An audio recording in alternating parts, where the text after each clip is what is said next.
성경 말씀 보겠습니다. 성경 말씀은 구약 성경 이사야서 제2장 1절에서 5절 말씀입니다. 이사야서 제2장 1절에서 5절 말씀 함께 읽겠습니다. 하나님께서 주신 말씀입니다. 아모스의 아들 이사야가 받은 바 유다와 예루살렘에 관한 말씀이라. 말일에 여호와의 전에 산이 모든 산 꼭대기에 굳게 설 것이요 모든 작은 산 위에 뛰어나리니 만방이 그리로 모여들 것이라. 많은 백성이 가며 이르기를 오라 우리가 여호와의 산에 오르며 야곱의 하나님의 전에 이르자. 그가 그의 길을 우리에게 가르치실 것이라. 우리가 그 길로 행하리라 하리니 이는 율법이 시온에서부터 나올 것이요 여호와의 말씀이 예루살렘에서부터 나올 것임이니라. 그가 열방 사이에 판단하시며 많은 백성을 판결하시리니 우리가 그들의 칼을 쳐서 보습을 만들고 그들의 창을 쳐서 낫을 만들 것이며 이 나라와 저 나라가 다시는 칼을 들고 서로 치지 아니하며 다시는 전쟁을 연습하지 아니하리라. 야곱 족속아 오라 우리가 여호와의 빛에 행하자. 아멘. 일주일 전인 지난 7일 중동에서 전쟁이 발발했습니다. 팔레스타인의 무장단체 하마스죠. 이스라엘에 거의 5,000발에 달하는 로켓 포탄을 쏘아댔습니다. 그리고 여러 곳의 키부츠를 기습했습니다. 많은 여성들과 어린이들이 인질로 잡혀갔죠. 축제에 참석했다가 인질로 잡힌 사람들이 약 120명 정도 추산된다고 합니다. 그리고 일주일이 지나면서 1만 명이 넘는 사람이 죽거나 다쳤다고 합니다. 오늘 보여드리는 그 사진 속의 두 사람은 아버지와 딸입니다. 하마스의 기습에서 살아남은 아버지, 그리고 축제 구경하러 갔다가 희생당한 8살 난 딸입니다. 토마스 핸드라고 하는 사람은 8살 난 딸, 그 에밀리라고 하는 딸의 사망 소식을 전해 들었습니다. 인터뷰에서 이런 말을 했다고 그러죠. 죽음은 차라리 축복입니다. 납치되어 가서 고통을 당하는 것보다 차라리 죽는 것이 낫다고 하는 참 가슴 아픈 그 아버지의 절규입니다. 전쟁이라고 하는 것이 얼마나 비극적인 것인지를 함축해주는 이 아버지의 절규입니다. 하마스가 이 끔찍한 사태를 저지른 때에는 팔레스타인과 이스라엘의 오랜 기간 동안에 분쟁이 있죠. 팔레스타인 사람들은 이스라엘에 의해서 영토를 빼앗겼습니다.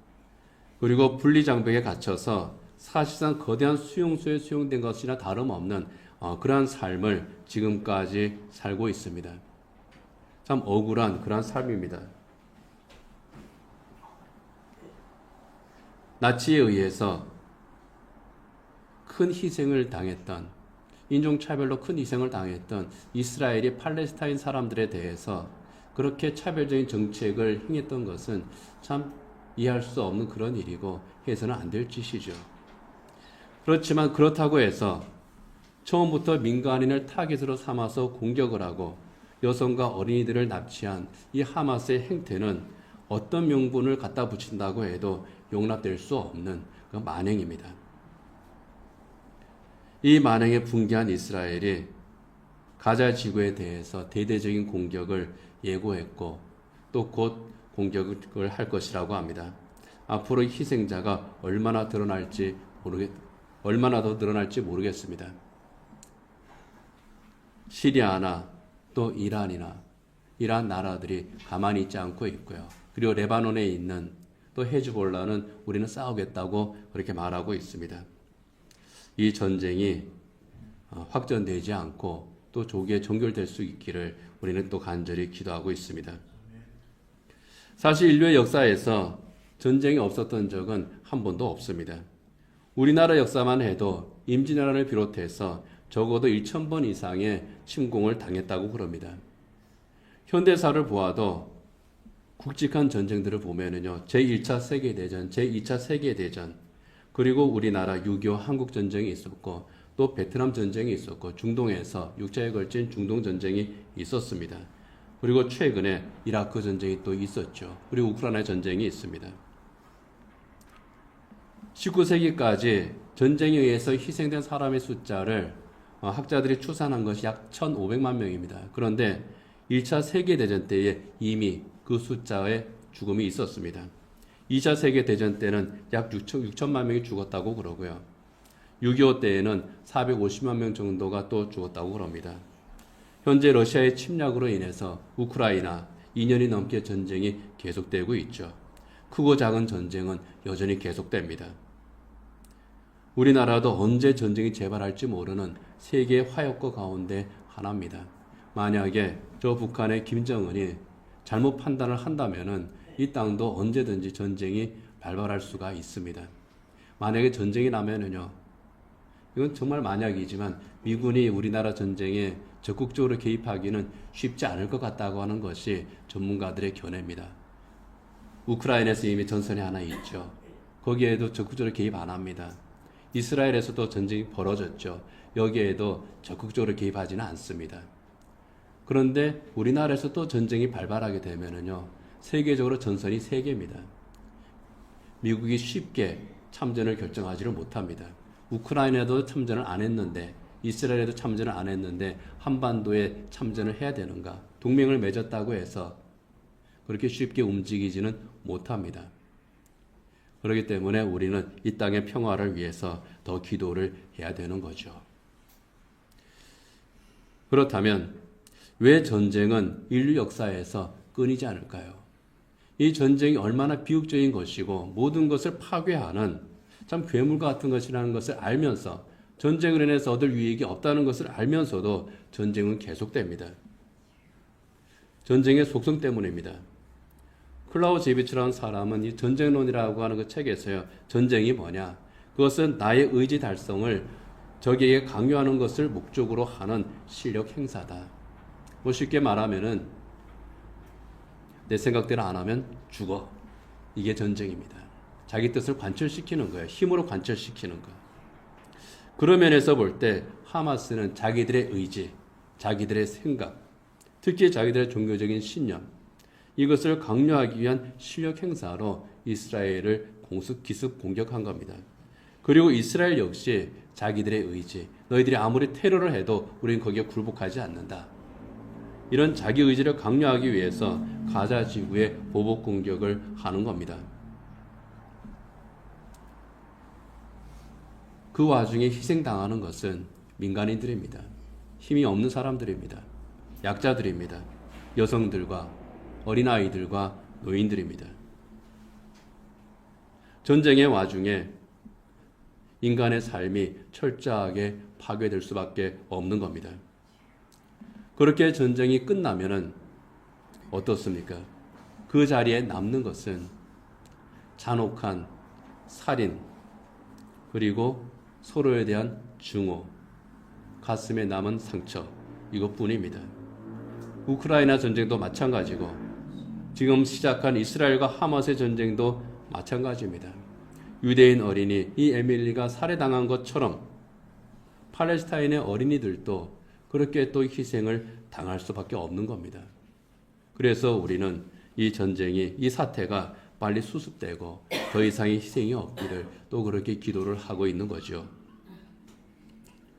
사실 전쟁을 둔 또 격언들도 많이 있습니다. 그 격언 가운데 하나가 참 유명한 것이 평화를 원한다면 전쟁을 준비하라. 이 명제를 가지고 냉전 시대에 군비 경쟁을 벌였습니다. 자유주의 진영에서도 그리고 공산주의 진영에서도 이 명제를 가지고 공통의 명제입니다. 우리가 평화 공존을 하려면 우리가 힘이 있어야 된다. 그래서 핵 확산 경쟁을 벌였죠. 그렇지만 이렇게 준비하는 것들, 이 전쟁 준비는 평화를 보장하지 않습니다. 전쟁을 억제할 수는 있어도 전쟁을 막을 수는 없습니다. 미국과 러시아 사이에 전쟁은 벌어지지 않았어도 우크라이나 전쟁이 일어나고 아프가니스탄에서 전쟁이 일어나고 아프리카에서 전쟁이 일어나고 또 이스라엘에서 또 이런 전쟁이 일어나는 겁니다.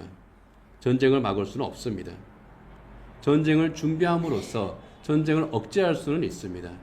그러나 평화를 얻을 수는 없는 겁니다. 정말 평화를 원한다면 전쟁을 준비하는 것이 아니라 평화를 준비해야 되는 거죠. 그것이 성경적인 원리입니다. 하나님께서 우리에게 말씀하시는 내용들입니다. 이사야 선지자를 통해서 오늘 우리에게 하나님께서는 전쟁과 평화에 대해서 말씀을 하시죠. 2절을 한번 같이 읽어보겠습니다. 말일에 여호와의 전에 산이 모든 산 꼭대기에 굳게 설 것이요 모든 작은 산 위에 뛰어나리니 만방이 그리로 모여들 것이라. 여기의 말일은 마지막 날입니다. 인류의 마지막 날, 종말의 날입니다. 직접적으로는 바벨론의 포로로 잡혀가게 될 이사야 선지자가 이렇게 예언할 그때는 포로로 잡혀가기 전입니다. 앞으로 바벨론의 포로로 잡혀가게 될 이스라엘 민족의 그 어두운 날을 내다보면서 그러나 다시 예루살렘으로 돌아올 그날을 의미합니다. 그리고 구원사적인 의미로서는 예수님의 재림을 의미합니다. 여호와의 전의 산, 성전이 있는 시온산을 의미하죠. 성전은 하나님께서 임재하는 곳입니다. 만방은 세상의 모든 민족을 의미합니다. 따라서 이 말씀은 예수님께서 영광 가운데 재림하시는 그때 세상의 모든 민족, 세상의 모든 사람들이 우리 주님 앞으로 나오게 된다는 겁니다. 그리고 그날, 바로 그날 그곳에서 하나님 나라, 미래로서의 하늘나라가 아니라 현재로서의 하나님 나라가 바로 그곳에 임하는 겁니다. 그리고 그 하나님 나라는 다시는 전쟁도 없고 죽음도 없고 슬픔도 없고 아픔도 없는 영원한 평강의 나라, 샬롬의 나라인 겁니다. 요한계시록 21장 3절 4절입니다. 같이 한번 읽겠습니다. 내가 들으니 보좌에서 큰 음성이 나서 이르되 보라 하나님의 장막이 사람들과 함께 있음에 하나님이 그들과 함께 계시리니 그들은 하나님의 백성이 되고 하나님은 친히 그들과 함께 계셔서 모든 눈물을 그 눈에서 닦아주시니 다시는 사망이 없고 애통하는 것이나 곡하는 것이나 아픈 것이 다시 있지 아니하리니 처음 것들이 다 지나갔음이러라. 주님께서 재림하실 때 참된 안식과 영원한 평화의 나라, 하나님의 나라가 완성되는 겁니다. 그래서 이사야 선지자는 그 영광의 날에 대한 소망 가운데에서 세상 모든 사람들을 향해서 초대를 하고 있는 거죠. 같이 한번 이사야서 2장 3절 같이 한번 읽겠습니다. 많은 백성이 가며 이르기를 오라 우리가 여호와의 산에 오르며 야곱의 하나님의 전에 이르자. 그가 그의 길을 우리에게 가르치실 것이라. 우리가 그 길로 행하리라 하리니 이는 율법이 시온에서부터 나올 것이요 여호와의 말씀이 예루살렘에서부터 나올 것임이라. 많은 백성이 가며 말한다고 했습니다. 여기에 많은 백성은 이스라엘 백성이죠. 특별히 새 이스라엘 백성입니다. 그들은 예수님의 십자가 은혜로 말미암아 죄에서 구원받은 하나님의 새 사람들, 하나님의 거룩한 새 백성들, 그리스도인들입니다. 그들이 세상을 향해서 외친다는 겁니다. 오라, 우리가 여호와의 산에 오르면 야곱의 하나님의 전에 이르자. 여호와의 산에 오르는 것, 야곱의 하나님의 전에 이르는 것, 뭡니까? 하나님께 나아가자는 겁니다. 이스라엘을 이집트의 노예에서 구원하신 그 하나님께서 우리를 죄의 노예에서 구원하셨으니 그 하나님께 나아가자. 구원의 하나님께 우리가 함께 나아가자. 이렇게 외친다는 겁니다. 그 이유는요, 그가 그의 길을 우리에게 가르칠 것이기 때문이라는 겁니다. 그의 길, 주님의 길입니다. 죄와 사망의 권세와 싸워서 이기신 바로 그 길, 우리 주님의 십자가의 길, 구원의 길, 생명의 길입니다. 이 구원의 길이 예수님 안에 있기 때문에 그 예수님 앞으로 우리가 나아가자. 이렇게 외치는 겁니다. 여러분, 율법이 시온에서 나오고 여호와의 말씀이 예루살렘에서 나온다고 했습니다. 이것은 구원의 복음이 주님께서 임재하신 그곳에서 나온다는 겁니다. 주님께서 임재하신 그곳, 주님께서 계시는 그곳, 주님께서 우리를 만나시는 바로 그곳에서 하나님의 법, 이 구원의 법이 나온다는 겁니다. 어디입니까? 바로 교회입니다. 주님께서 피로 값주고 사신 바로 이 교회입니다. 세상 모든 사람들이 주님께서 세우신 이 교회를 통해서 증거되는 생명의 말씀, 구원의 복음을 듣고 주님 앞에 나오고 또 주님을 만납니다. 그리고 주님을 생명의 구주로 영접합니다. 나의 왕으로 모십니다. 우리가 그 길로 행하리라고 고백합니다. 이것을 주님의 길로 행한다는 겁니다. 주님께서 가신 그 길, 주님께서 따라오라고 하신 그 제자의 길, 저 하나님 나라로 가는 바로 그 길, 이것은 주님의 다스리심에 순종하는 겁니다. 이 주님의 다스리심, 참 특별한 다스리심입니다. 이 특별한 다스리심을 4절에서 이렇게 고백을 합니다. 같이 읽겠습니다. 그가 열방 사이에 판단하시며 많은 백성을 판결하시리니 무리가 그들의 칼을 쳐서 보습을 만들고 그들의 창을 쳐서 낫을 만들 것이며 이 나라와 저 나라가 다시는 칼을 들고 서로 치지 아니하며 다시는 전쟁을 연습하지 아니하리라. 열방 사이에 판단하시고 많은 백성을 판결하신다고 하는 것은요, 우리 주님의 주권적인 통치를 의미합니다. 우리 주님의 주권적인 다스림. 이 주님의 주권적인 통치는요, 세상 권력의 통치와 다릅니다. 주님께서 다스리시는 그 나라, 새하늘과 새 땅, 이 세상과 다릅니다. 우리 주님께서 다스리시는 그 나라는 참된 안식과 영원한 평화의 나라입니다. 차별과 억압, 전쟁과 고통이 없는 평등의 나라, 정의의 나라가 주님께서 다스리는 나라입니다. 이 세상 왕국들이, 이 세상 나라들이 평화를 이야기하면서 전쟁을 하지만 정작 평화는 없는 반면에 우리 주님께서는 전쟁을 하지 않지만은 참된 평화와 안식을 우리에게 주시는 겁니다. 이것이 바로 주님의 나라입니다. 칼과 창을 보수과 낫으로 바꾼다고 했습니다. 여기에 칼과 창은요, 전쟁 무기입니다. 칼과 창으로, 현대로 말하면은 핵폭탄으로 안전과 평화 지킬 수는 있겠죠. 전쟁을 억제할 수는 있겠죠. 그러나 그 평화는 누구를 위한 평화입니까? 자기들을 위한 평화입니다. 자기 나라만을 위한 평화입니다. 보습과 낫, 농사기구입니다. 농사기구로 전쟁할 수는 없습니다. 이 보습과 낫은 하나님께서 창조하신 이 자연을 경작하는 도구입니다. 전쟁의 도구가 아니라 자연을 잘 다스리는 도구. 이 자연을 통해서 서로 행복하게 살아가게 할 수 있는 도구의 상징입니다. 칼과 창으로 보수가 낫을 만들었다는 것은 이제 전쟁하지 않는다는 겁니다. 평화를 위해서 전쟁을 할 이유도 없고 또 평화를 위해서 전쟁할 필요도 사라졌다는 겁니다. 평화를 명분으로 해서 싸우는 그런 일들 없어졌다는 겁니다. 샬롬이 그곳에 임했기 때문입니다. 샬롬의 뜻이 뭡니까? 전쟁이 그치고 더 이상 다툼이 없는 그런 상태. 나라와 나라 사이의 전쟁이 그치고 개인과 개인 사이의 다툼이 그치고 이제 더 이상 싸움이 없는 그런 안식과 평안의 상태가 바로 샬롬입니다. 여기에 보습과 낫은 그러한 샬롬의 상징입니다. 주님의 나라, 칼과 창으로 다스리는 나라가 아니라 보습과 낫으로 서로 행복한 나라. 이 나라가 바로 샬롬의 나라, 바로 하나님의 나라입니다. 이 샬롬의 나라에 우리를 영접하기 위해서 예수님께서 십자가의 길을 가신 겁니다. 그리고 십자가의 길을 가신 그 주님께서 그 마지막 날에, 그 주님의 날에 모든 전쟁을 종식시킨다는 거죠.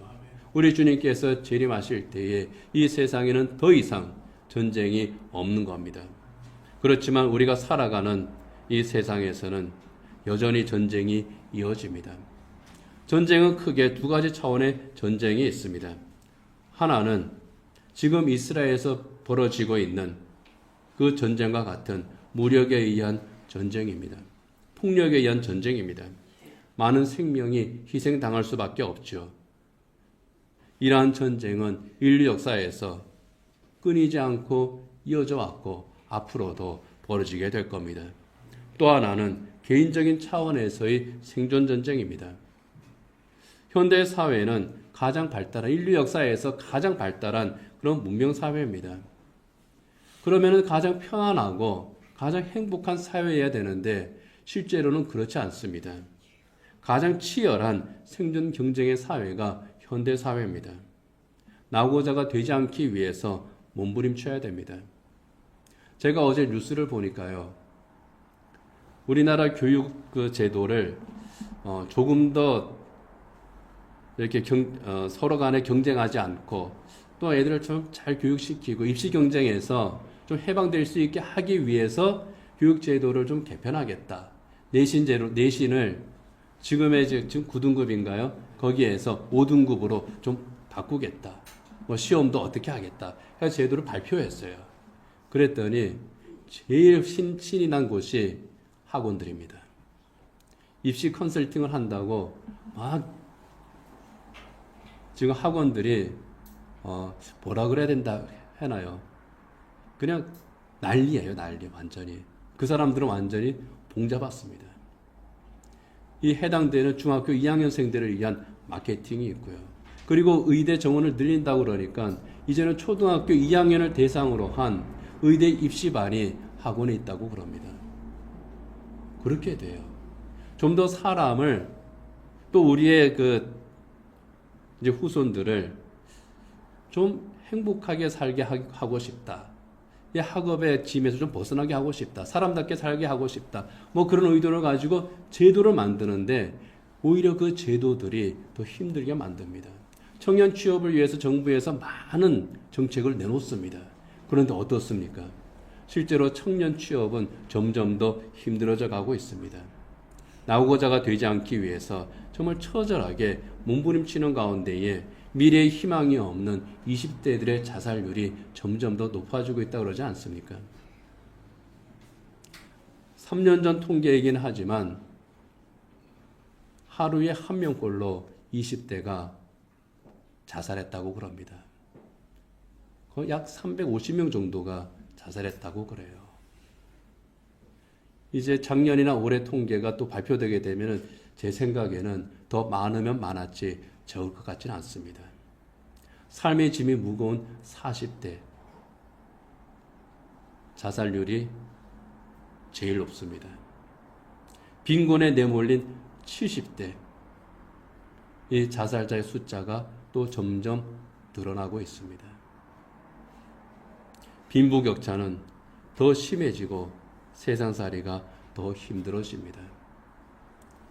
생존 경쟁의 시대가 아니라 생존 전쟁의 시대입니다. 여기에서 어떻게 살아남아야 될 것인지, 미래에 대한 불안이 그 어느 때보다 더 심한 시대가 지금 이 시대라고 그럽니다. 물리적 전쟁의 시대, 그리고 생존 전쟁의 시대에 살아가고 있습니다. 지칠 수밖에 없죠. 그런데 또 다른 전쟁이 있습니다. 보이지 않는 전쟁입니다.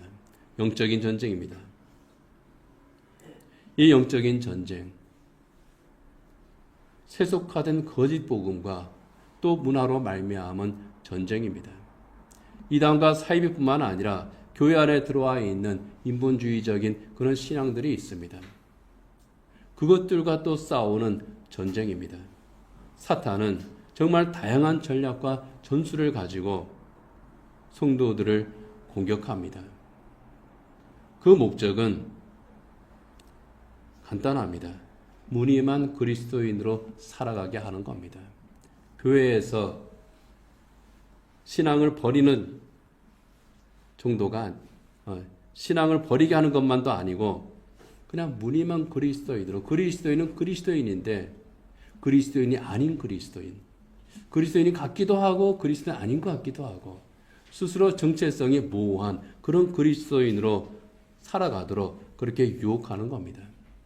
영적인 전쟁인 줄도 모르고 그리고 그렇게 살아갑니다. 성경 말씀대로 신앙생활하는 것이 아니라 사사기에서 지적하고 있는 것처럼 자기 소견에 옳은 대로, 자기 생각에 옳은 대로 신앙생활을 합니다. 신앙적 성공이 참된 복인데 경제적인 성공이 참 행복인 것으로 압니다. 하나님을 믿고 섬기는 것 같은데 사실 그 내면을 들여다보면 만모니즘, 물신을 숭배하며 섬기는 것을 또 봅니다. 영적인 기쁨이 아니라 육체적인 쾌락을 추구하는 그런 세상 문화에 빠져서 교회와 점점 멀어지고 마침내 주님으로부터도 멀어지게 되는 그러한 영적 전쟁의 시대입니다. 치열합니다. 종교전쟁, 문화전쟁의 시대. 이스라엘에서 이 하마스는 자기들 종교적인 이제 이슬람 교회 정신을 가지고 싸우죠. 그런 무력 충돌이 아니라 보이지 않는 우리의 영혼을 갉아먹는 우리의 정신을 혼미하게 만드는 그러한 그 사탄의 도발 앞에서 무기력하게 무너지고 있는 것이 현대 그리스도인의 모습입니다. 이처럼 눈에 보이는 전쟁, 또 눈에 보이지 않는 전쟁, 물리적 전쟁, 영적 전쟁, 이 생존 전쟁의 시대에 우리는 어떻게 해야 되겠습니까? 물리적 전쟁에 대해서는 우리가 할 수 있는 것이 없습니다. 다만 우리가 할 수 있는 것은 그러한 전쟁들, 러시아와 우크라이나 사이의 그 전쟁들, 이스라엘과 하마스 사이의 전쟁들, 이런 것들이 빨리 그치도록 기도하고 또 우리나라 이 한반도에서 전쟁이 일어나지 않기를 또 기도하는 것밖에 없습니다. 그리고 그것은 우리가 또 마땅히 해야 될 일이고요. 생존 경쟁에 내몰린 그런 사람들의 고단한 삶, 우리 스스로도 그리고 우리 곁에 있는 사람들도 그들의 고단한 삶을 위해서 우리 청년들의 미래를 위해서 또 우리가 기도를 해야 됩니다.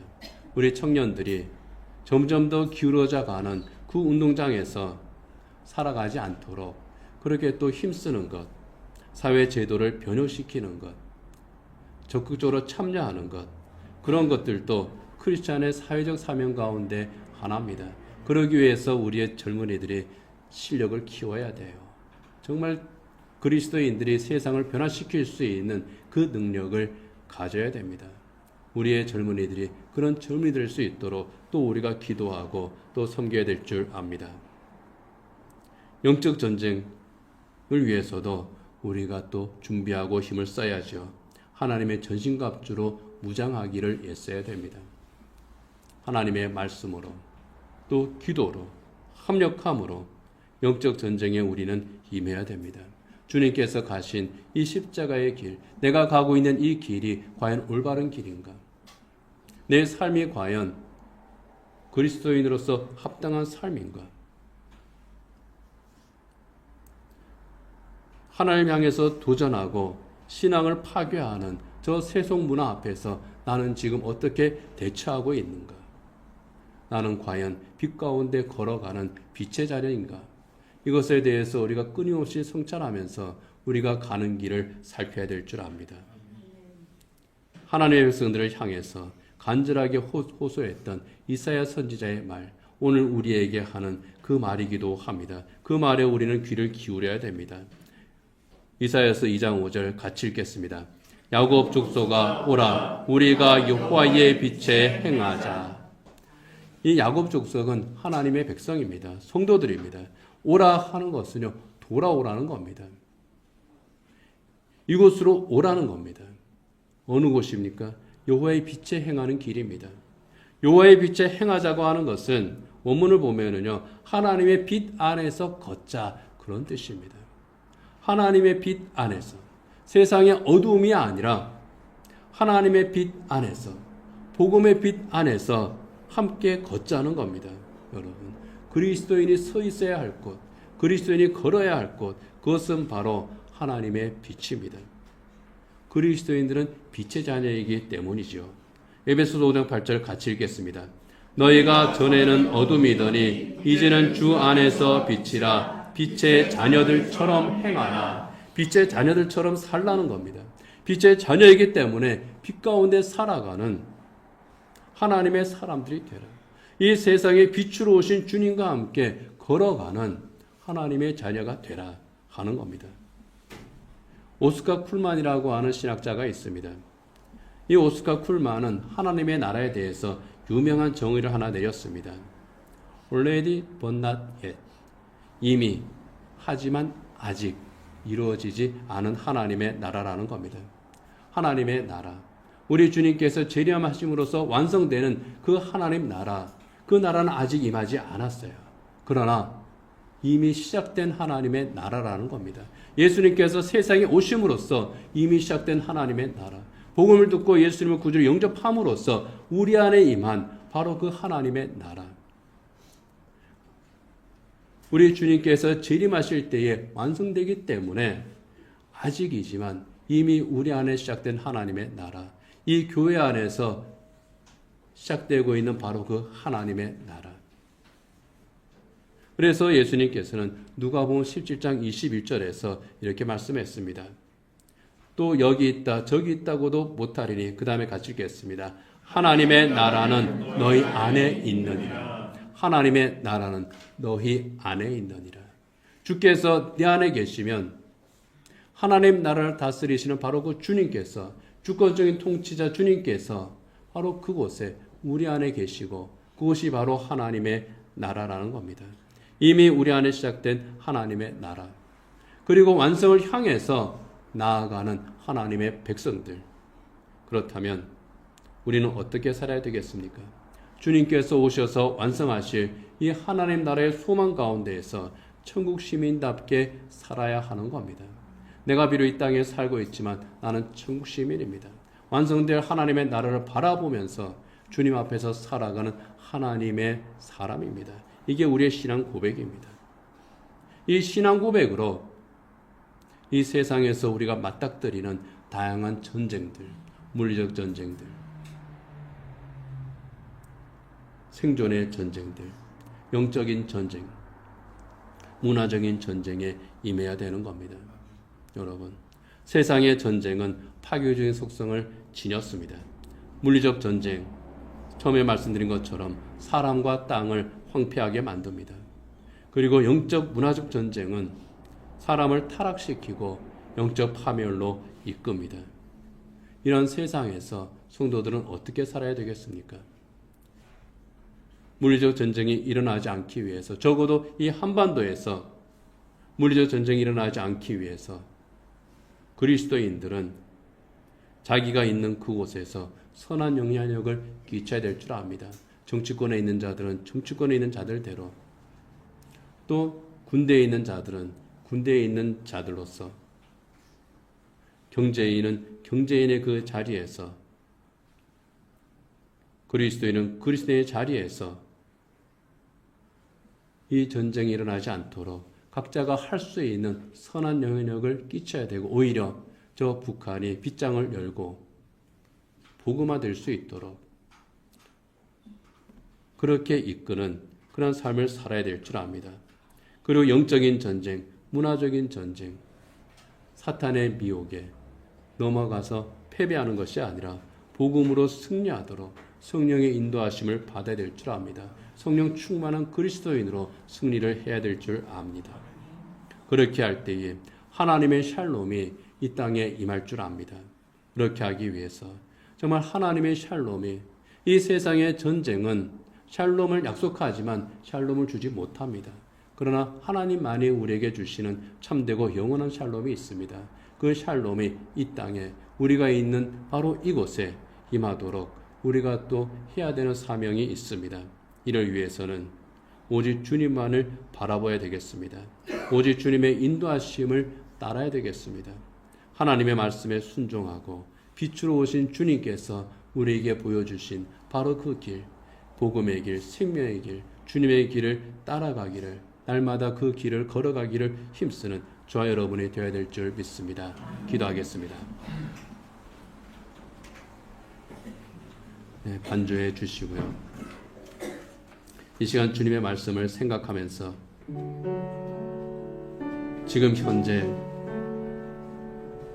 참혹한 전쟁의 현장에 있는 이들을 위해서 또 우리가 중보기도 해야 되겠습니다. 이스라엘과 하마스의 이 전쟁 확전되지 않기를, 더 이상 민간인이 피해가 없기를, 그리고 인질로 잡힌 이들이 무사히 풀려날 수 있기를 기도해야 되겠습니다. 동시에 우리나라에서 또 하나의 전쟁이 일어나지 않기를 기도해야 되겠습니다. 생존 전쟁에 내몰리고 있는 이들을 위해서, 힘겹게 살아가고 있는 이들을 위해서 또 기도해야 되겠습니다. 영적 전쟁에서 승리하기를, 자기 속에는 옳은 대로 신앙생활하는 이 세태를 우리가 또 우리의 청년들이 따라가지 않기를, 인본주의 문화 전쟁에서 승리할 수 있기를, 그래서 영원한 하나님의 샬롬이 우리에게 임하고 또 하나님 나라를 바라보며 기쁨으로 나아갈 수 있는 우리가 될 수 있기를 이 시간 기도하시기 바랍니다. 아버지 감사합니다. 아버지 우리에게 말씀 주셨사옵니다. 그 말씀들 변하시게 하여 주시옵소서. 하나님 우리 가운데 오시옵소서. 하나님 나라의 이름으로 주시옵소서. 주여 우리 말씀이 아버지 이 땅 가운데 여러분 하나님의 샬롬이 일어나게 하여 주시옵소서. 지금 아버지 죽음 가운데 있는 수많은 자들에게 예수 그리스도의 복음을 증거되게 하시고, 하나님 정말 예수 안에 있는 부모님이 정말 우리 가운데 임하여 주시옵소서. 샬롬이 임하게 하여 주시옵소서. 주님 아버지 정말 예수 그리스도의 십자가 죽으시고 부활이 우리 가운데 성령하는 우리 가운데 주시옵소서. 주님 아버지 정말 이 땅 가운데 정말 전 세계 사라지게 하시고 정말 샬롬이 하나님 임하게 하여 주시옵소서. 정말 전쟁 같은 삶 가운데 하나님 나라 안에서 샬롬과 같은 인생을 살게 하여 주시옵소서. 하나님 아버지 정말 구원하여 주시고 정말 건져 주시옵소서. 하나님 지켜주시고 보호하여 주시옵소서. 하나님 주시옵소서.